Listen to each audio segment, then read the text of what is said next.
Everyone loves a conspiracy, don't they? Hollywood, especially, thrives on them. Sometimes they make them up, and sometimes they're even part of the conspiracy itself, but when there are so many great conspiracy theories and cover-ups to choose from in real life, it's easy to see why they don't often bother. Conspiracy movies always involve a good guy, and some dark forces, usually represented by corrupt businesses and/or self-serving and secret government agencies with far too much autonomy and far too little regulation.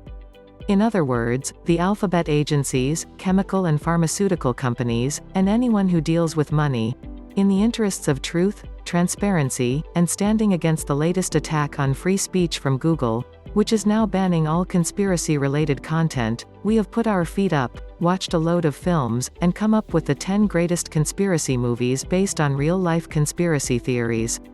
10 T. Lincoln Conspiracy.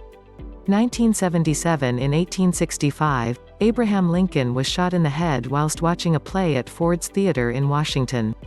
Coming as it did just at the end of the Civil War, the assassination caused intense feelings across America. John Wilkes Booth, the assassin, was trying to start a new war, in which Lincoln's assassination would be the flashpoint, thus resurrecting the Confederate cause. This, at least, is the authorized version. In The Lincoln Conspiracy, director James L. Conway put forward a different theory.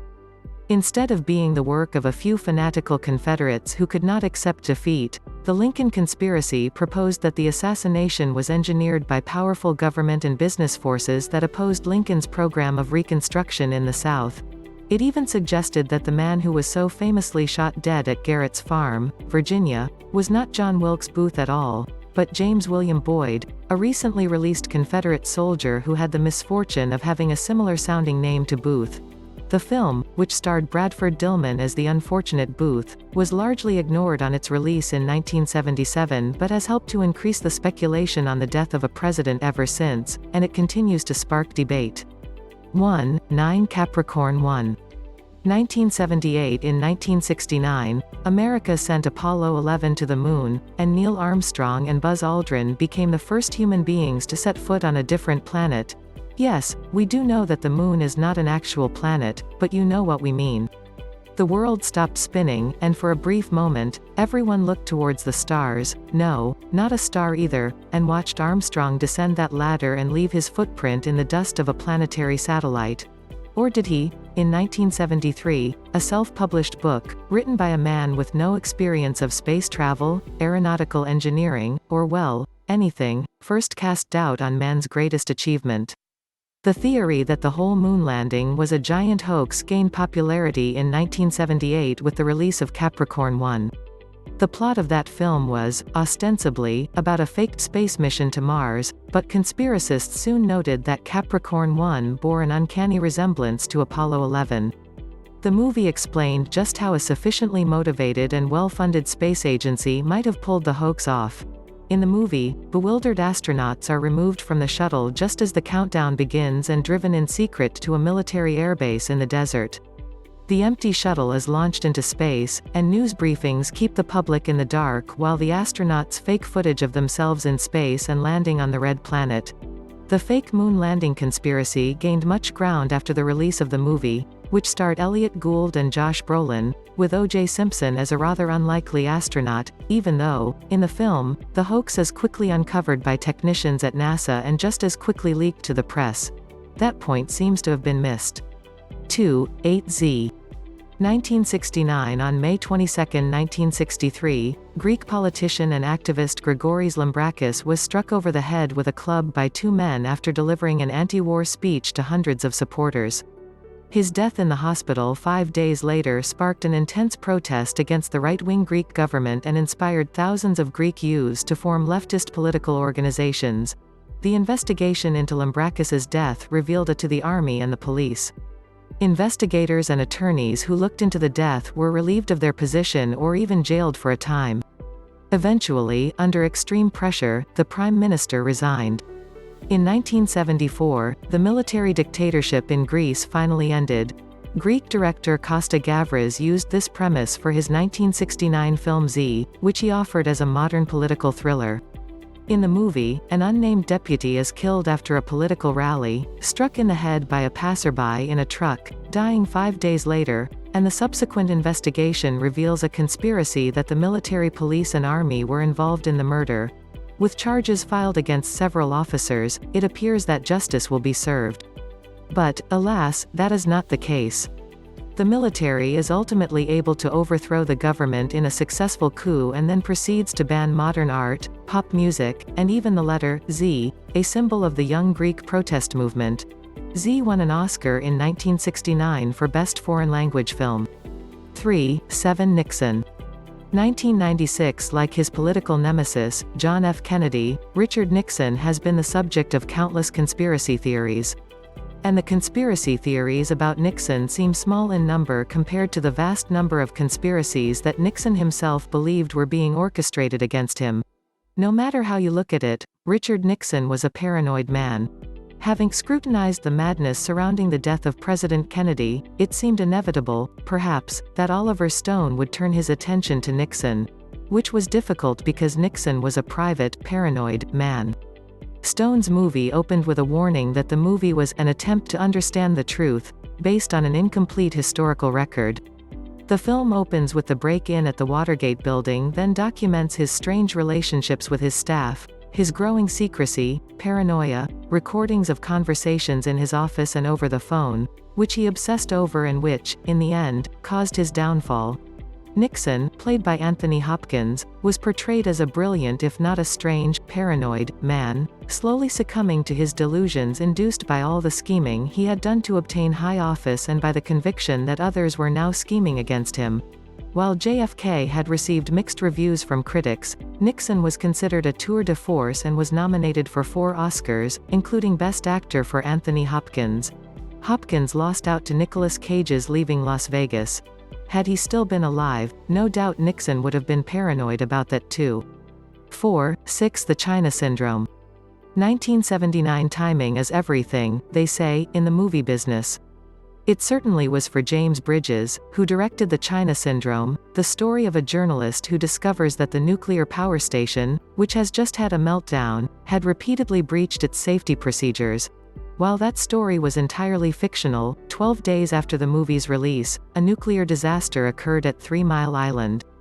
Not only that, but it soon became clear that the nuclear plant had been breaching its own safety procedures for several months. Operators repeatedly manually overrode the faulty cooling systems, which should have been impossible to do. The parallels between the movie and the incident were chilling. The incident no doubt helped the film's success, with both its stars, Jane Fonda and Jack Lemmon, being nominated at the 1980 Oscars. Unfortunately for The China Syndrome, that was also the year of Kramer vs.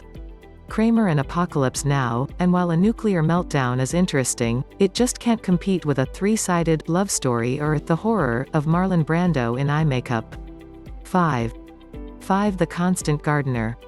2005. John le Carré is best known for his spy novels, but when he wrote The Constant Gardener, he shifted his focus to the pharmaceutical industry to find the machinations of such companies every bit as brutal as any secret service. The novel was made into a film, starring Ralph Fiennes, in 2001. Fiennes plays a British diplomat trying to solve the murder of his wife, who had been investigating a drug company that had been testing their TB drugs on poor African women. Although the film was not a reference to one particular drug scandal, many drug trials were undertaken in Africa, especially for diseases such as meningitis and HIV, where dubious consent was obtained. There are also allegations that even less ethical drug trials were conducted, where subjects were infected with polio and HIV to test vaccines, although this has never been conclusively proved. The film also resembles the plot of the recently released Dark Waters, which highlights the duplicity of an international chemical company and their careless dumping of dangerous chemicals, suggesting that the big companies are still polluting at will and infecting customers and employees with impunity. The Constant Gardener did win multiple awards, however, including an Oscar for Rachel Weisz, so there's that. 6. 4. The Insider. 1999. Michael Mann's 1999 film, The Insider, told the true story of one whistleblower's exposé of the tobacco industry. Russell Crowe played the real-life whistleblower, Jeffrey Wigand, while Al Pacino co-starred as the documentary maker who broke the story, despite the NDA agreement that protected the company. Wigand worked as a research chemist for a tobacco company, researching cigarette production with lower levels of tobacco. He claimed that while the company was reducing the amount of nicotine, they also added other chemicals, such as ammonia, to increase the effects of nicotine, thus keeping the customer hooked. As a result of his whistleblowing, Wigand was harassed by his employers and even received anonymous death threats.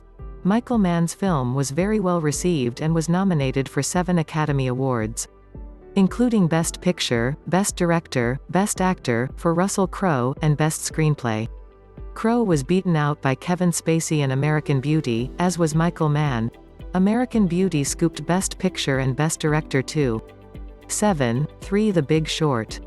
2015. Not so much a conspiracy theory as a conspiracy, The Big Short documented the way that banks, stockbrokers, and all-round shysters all got in on the subprime mortgage gravy train and bankrupted the entire world in the process. A film about mortgages would normally be a hard sell and an even harder watch. Mortgages are not interesting, so Adam McKay directed it like a slick heist movie. Which, in a way, it was. Like Ocean's 11, but with less sex appeal and better acting, Don Cheadle's accent. That's all we're going to say. The Big Short managed to explain exactly how subprime mortgages worked, why it was inevitably going to crash, and more importantly, how everyone in the banking world knew but were too busy getting their snouts in the trough to care. The film won multiple awards and was nominated for 5 Oscars, winning one for Best Adapted Screenplay. No bankers were harmed in the making of the movie, unfortunately. 2. The Manchurian Candidate. 1962. The Cold War during the 1950s had created a deeply hostile and suspicious atmosphere in international relations.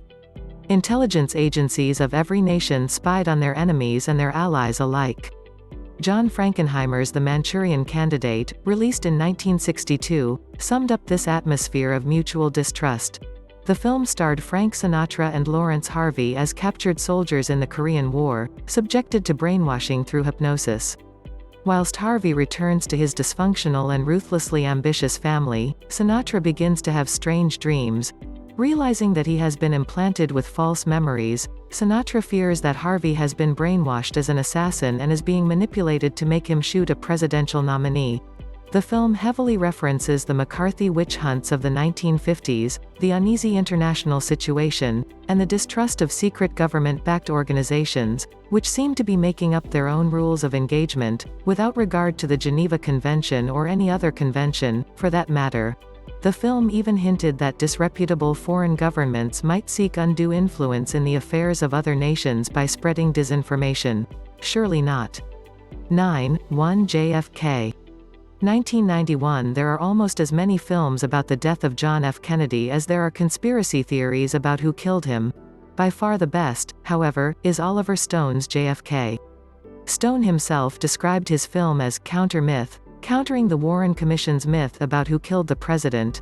Stone's film suggested that, far from a single shooter acting alone, the assassination of JFK was facilitated and encouraged by the CIA.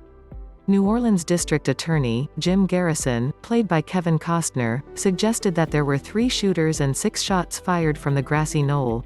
The film was not received well by critics, though the public loved it. Many reviews focused on the conspiracy theories rather than on the merits of the film, and Stone himself was severely criticized.